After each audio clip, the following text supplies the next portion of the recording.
نحمده ونصلي على رسوله الكريم اما بعد فاعوذ بالله من الشيطان الرجيم بسم الله الرحمن الرحيم رب اشرح لي صدري ويسر لي امري واحلل عقدة من لساني يفقهوا قولي۔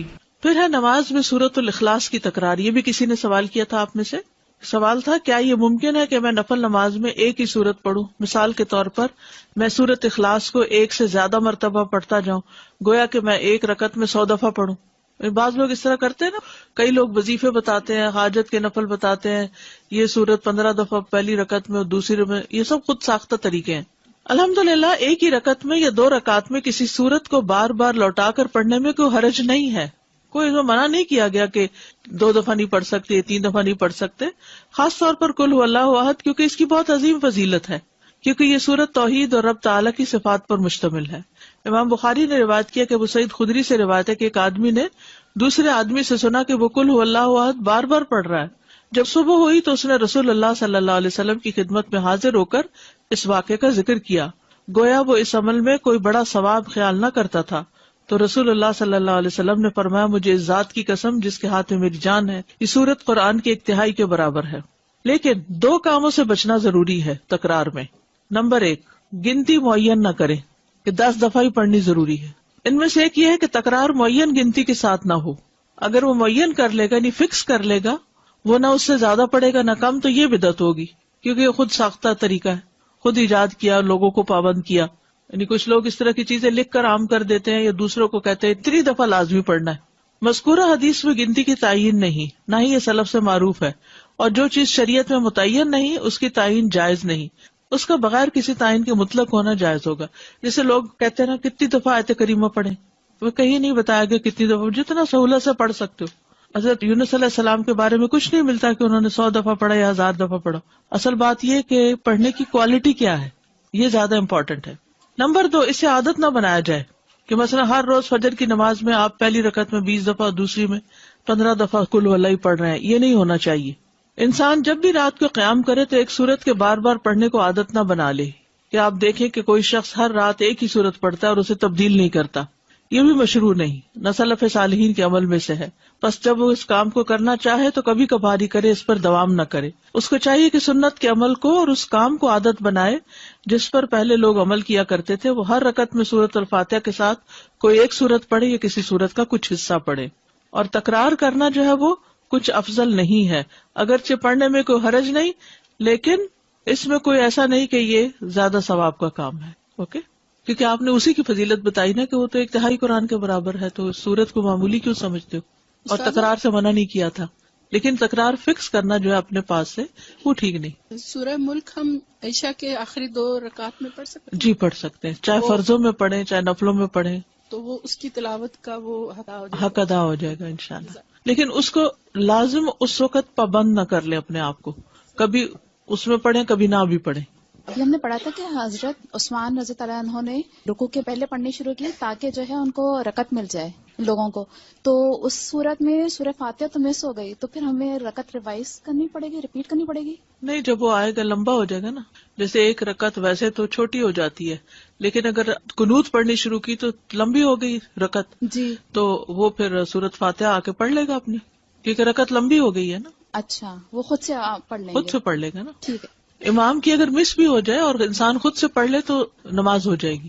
ساتھ میرا یہ سوال کہ جیسے 30ویں سپارے کی جب صورتیں بڑی یاد کرنے لگتے ہیں تو پھر اسپیشلی جیسے سورہ اخلاص جیسی صورت ہے تو وہ ہم لوگ کم پڑھنے کی وہ کرتے ہیں، تو میرا یہ تھا کہ جب میں نے بخاری کے اندر اس کی فضیلت پڑھی سورہ اخلاص کی تو اس کے بعد میں نے اپنی ہر نماز کے اندر اس کو شامل کر لیا، کسی بھی ایک رکعت میں میں پڑھتی تھی یا پھر آخری رکعت میں اس کو رکھ لیا، تو یہ صحیح ہے ایسا کرنا یا نہیں؟ جی دیکھیے، مسنون ہے، فجر کی 2 سنتوں کی دوسری رکعت میں اس کا پڑھنا مسنون ہے، مغرب کی 2 سنتوں میں دوسری رکعت میں پڑھنا مسنون ہے، اسی طرح ظہر کی سنتوں میں بھی آپ 2 سنتوں کے آخری رکعت میں اس کو پڑھ لیں۔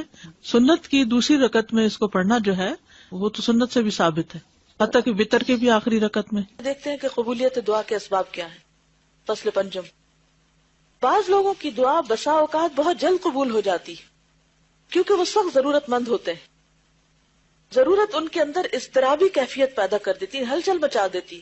اگر آپ کے اندر ہلچل ہے تو آپ دوسروں کے اندر بھی مچا دیں گے۔ جو وہ دعا مانگنے والا تھا نا، اس کے اندر ہلچل تھی اور اس نے اتنی شدت سے دعا مانگی کہ آسمانوں میں کھلبلی مچ گئی اور وہاں سے فرشتہ آ گیا. اور کامل اضطراب کے ساتھ وہ اللہ تعالیٰ کی جناب میں متوجہ ہو جاتے ہیں. یا یہ کہ دعا کرنے سے پیشتر دعا کرنے والے سے کوئی بڑی نیکی وجود میں آ چکی ہوتی ہے. یہ جو پہلی بات ہے نا اضطراب کی، تو اس کے بارے میں قرآن پاک میں بھی آتا ہے نا، امن یجیب المضطر اذا دعاہ ویکشف السوء. تو جو مضطر ہوتا ہے نا، بے قرار ہوتا ہے، بے چین ہوتا ہے، اور اس بے قراری میں اپنے رب کو پکارتا ہے، لوگوں کو نہیں، اپنے رب کو پکارتا ہے اور تڑپ تڑپ کے پکارتا ہے، رو رو کے پکارتا ہے، تو رب سنتا ہے. اور اگر یقین نہیں تو اللہ تعالیٰ پوچھتے ہیں امن یجیب المضطر، یا کون ہے پھر وہ جو مضطر کی دعا سنے، بے قرار کی دعا سنے، بے قرار کو جواب دے. کوئی انسان ایسا نہیں کر سکتا، کوئی اور مخلوق نہیں کر سکتی. وَيَكْشِفُ السُّوءَ، اور دور کر دے تکلیف کو.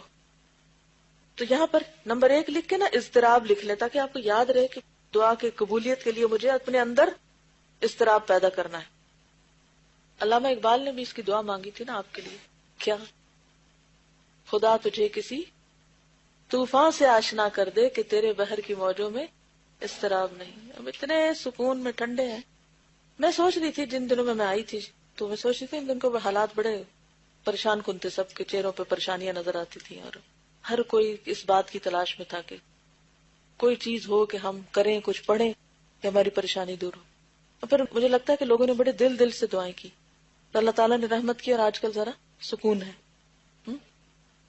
تو میں سوچ رہی تھی آج صبح ہی کہ اللہ تعالیٰ عافیت میں رکھے، امن اور سکون میں ہی سب کو رکھے، لیکن یہ عافیت ہم کو اللہ سے دور نہ کر دے کہ ہم اپنی پرانی روٹین میں اس طرح آ جائیں کہ بس پھر اسی ڈگر پہ چل پڑے، اور جو چند باتوں کی اصلاح کی ہے وہ پھر غارت کر دے، مٹی میں ملا دے. ایسا نہیں کرنا. تو جب کبھی بھی کوئی اضطراب آتا نا، کوئی ہلچل ہوتی ہے، تو اس کو اپنے لیے برا نہ سمجھا کرے. مانگے مت کہ اللہ کو مصیبت ڈال، ایسا نہیں کہہ سکتے، اور نہ کبھی کہنا چاہیے. اللہ تعالیٰ کو عافیت کی دعا بہت پسند ہے، لیکن کسی بھی چیز پر دل پریشان ہو، بے قراری ہو، تو فوراً اللہ کی طرف رجوع کرے. آپ پازیٹو سوچیں، آپ سوچیں بس وقت آ گیا کہ میں اللہ کی طرف اور شدت سے رجوع کروں، جو میں نے عام دنوں میں کو نہیں کرنا تھا. اور عام دنوں میں جب ہم نہیں کرتے تو پھر آخرت میں وہ جو اجر جمع ہو رہا ہے وہ کیسے جمع ہوگا؟ تو یہ بھی اللہ تعالیٰ کی رحمت کا ایک طریقہ ہوتا ہے. اسی لیے بعض لوگ تکلیف کے آنے پر بھی الحمدللہ کہتے ہیں، اور نبی صلی اللہ علیہ وسلم تو الحمدللہ علی کل حال، کہ اللہ تو نے اپنے قریب ہونے کا ایک موقع دے دیا. اس پر بھی تیرا شکر ہے. وہ شکایتی نہیں ہوتے، وہ کمپلینٹس نہیں کرتے، وہ ناراض نہیں ہوتے اللہ سے. حدیث میں آتا ہے کہ جب اللہ کسی قوم سے محبت کرتا ہے تو ان کو آزمائش میں ڈال دیتا ہے، پھر وہ آزمائش اس بندے کو مضطرب رکھتی ہے، اور پھر اس اضطراب میں بندہ تڑپ تڑپ کے پکارتا ہے اللہ کو. اور شیطان کیا کہتا ہے؟ اللہ تو تم سے ناراض ہے، تمہاری تو یہ دعا بھی نہیں سنی جائے گی. اور بعض اوقات ہم کس طرح شیطان کی سن بھی لیتے ہیں. ہاں واقعی اتنی دفعہ تو مانگ چکی ہوں، کہاں سنی جائے گی. تو ایک وجہ تو یہ ہوتی ہے دعا کی قبولیت کی کہ مانگنے والے کے اندر، کیونکہ پیچھے ہم نے پڑھا تھا نا رکاوٹ کہاں سے آتی ہے، یا مانگنے والے کی طرف سے یا جس کے لیے مانگی جا رہی ہے. تو پہلی چیز ہوتی ہے قبولیت کی وجہ میں سے اضطراب، یا یہ کہ دعا کرنے سے پیشتر دعا کرنے والے سے کوئی بڑی نیکی وجود میں آ چکی ہوتی ہے. بعض اوقات انسان کوئی نیکی کرتا اور اس کو خیال بھی نہیں ہوتا کہ اس نے نیکی کی. مثلا کوئی شخص انتہائی غمگین تھا، دکھی تھا، آپ اس کو دیکھ کے اسمائل کیے، اس شخص کا غم تھوڑی دیر بھول گیا، آپ نے سلام کیا، جا کے حال پوچھا. اب دیکھنے میں تو کیا ہے یہ، آپ نے تو بس ایسے ہی ایک روایتی سا کام کر لیا اور کیا اللہ کے لیے. حقیقت میں کیا تھا؟ اسمائل بھی چیریٹی تھی، صدقہ تھا. سلام کرنا دعا تھی، آپ دوسرے کے لیے کر رہے، اللہ نے آپ کے لیے سلامتی لکھ لی. آپ نے اس